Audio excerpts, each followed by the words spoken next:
The night I stopped existing in their world, it was raining hard. Not just outside the house, but inside me too. My name is Olivia.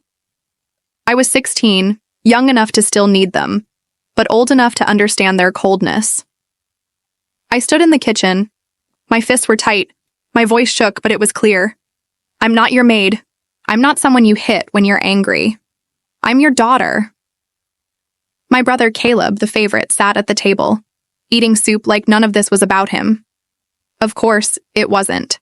He was the sun. I was the shadow. My mother didn't yell. She didn't need to. She wiped her hands on a towel and said it like it was the final word. You need to leave, Olivia.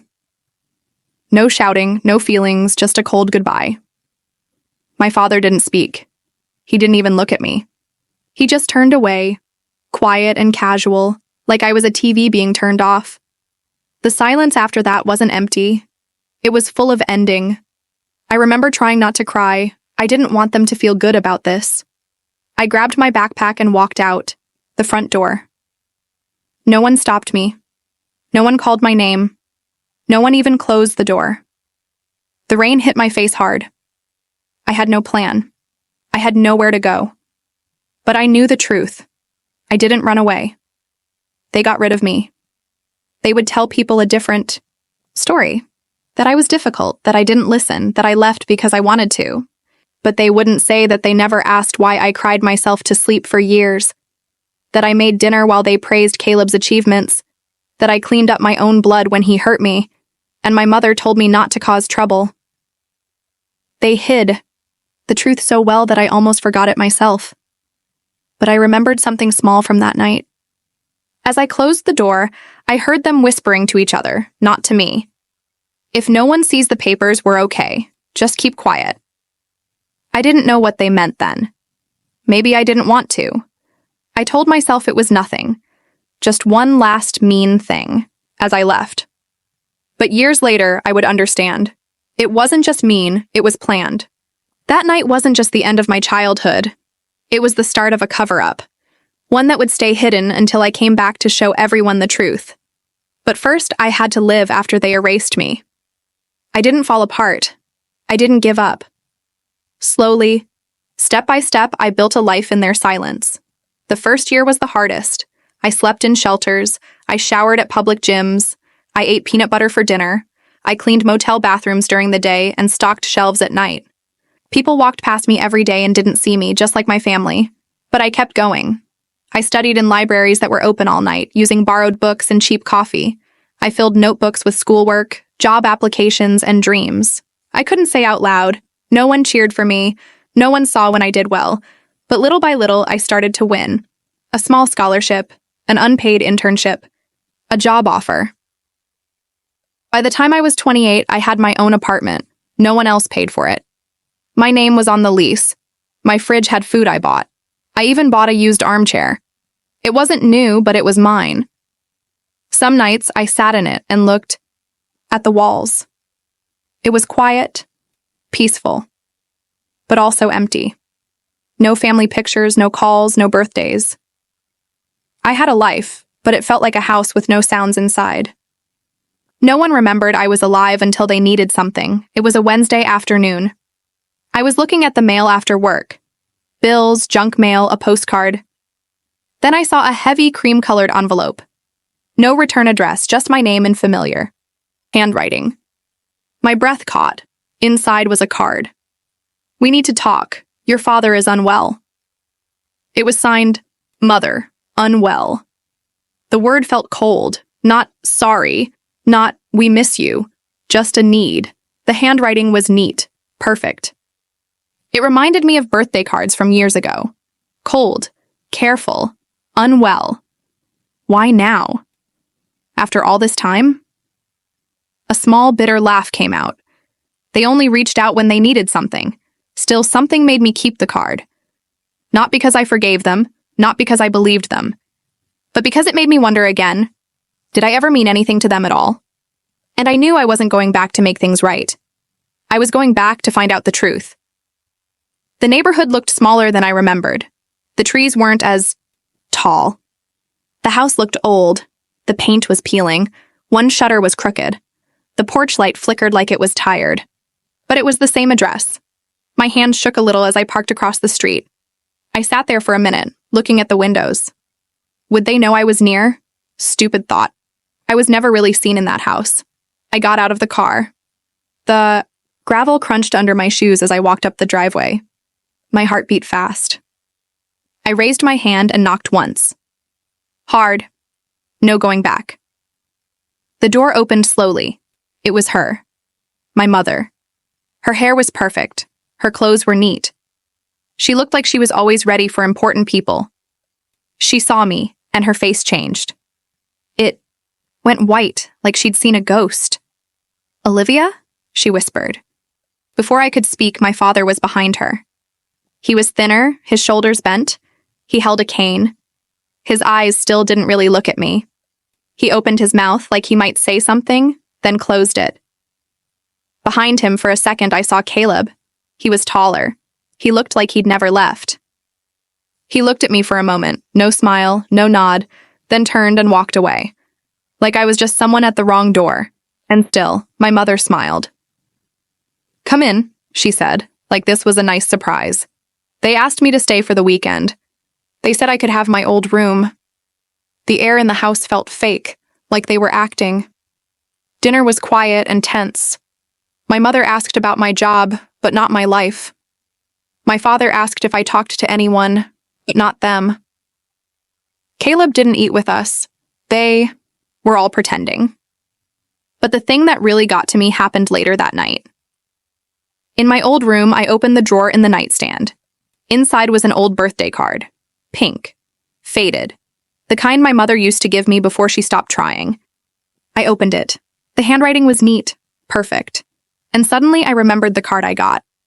"We need to talk. Your father is unwell." It wasn't his writing. It was hers. Exactly hers. A cold feeling went through me. He didn't write that.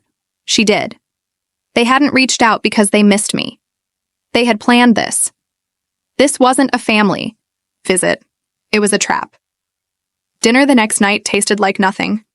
Not because the food was bad. My mother always cooked well, but the silence was thick, like honey that wouldn't pour. Everyone was trying too hard to act normal. My father sat at the end of the table, moving his food around with his fork, his eyes far away. My mother drank her wine too fast and asked questions that didn't matter. "Do you still like that music? Is your apartment downtown? Do you still drink peppermint tea?" Questions that meant nothing, just filling the quiet. Then she said it, like it was nothing important. "We all had to move on. Some of us grew up." I looked up. Our eyes met. For a second, I saw it. The cold look under the fake smile. This wasn't sorry. It was a test. But I didn't say anything. I had learned that silence could say a lot. That night, I couldn't sleep. The house made noises I didn't remember. The walls felt close. The air felt heavy. I left my room and walked down the hall. Something pulled me. Maybe I just knew. I walked past the stairs to my father's study. The door was open a crack. I heard voices inside, low and quiet. I stopped and listened. It was my mother. "If she helps with his care, we'll put her back in the will. She'll think it means something. Just act like it." My body went cold. My hand gripped the wall. They weren't asking me back. They were buying me. Using me for money. I turned quietly and walked away. In the hallway, my phone buzzed. A message from a cousin I hadn't seen in years. Someone who was always quiet and watched everything. "Hey, I thought you should know. You're not in the will. Haven't been for a while. But money changes things." There it was. The truth. Not a welcome home. Not family. A business deal. Later that night, I still couldn't sleep. I went up to the attic. I just needed space. Air. The attic was always off limits when I was young. My mother said it was full of mold and broken things, dangerous. Not for me, but now I was grown. And danger didn't scare me anymore. I pushed, opened the creaky door and climbed up, using my phone light. dust, old boxes, broken chairs, a cracked mirror, and then a locked file box. It was open a little. Inside, an envelope. Confidential was written on it in red. I opened it. A DNA test. 2 names, 2 results, 1 answer. Caleb was not my father's son. I blinked. Read it again. It didn't change. Caleb, the golden boy, the one they protected, wasn't even really their blood. And me? I was the only real child. And they threw me away.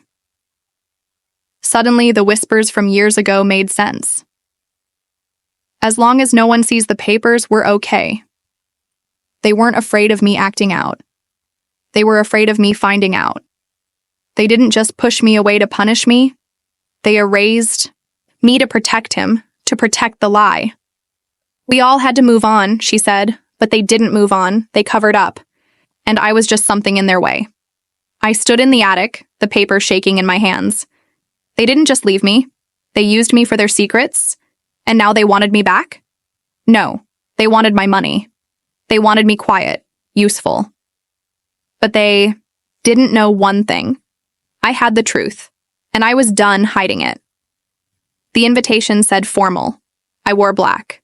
Not sad, just clear. The wedding was at a fancy club. White roses, soft music, people pretending to be close. I wasn't invited, of course. But I didn't need an invitation to walk into a place built on lies. I had practice. As I walked in, people turned. Voices got quiet. Mouths opened a little, not happy, not welcoming, just shocked. Is that no way she actually came?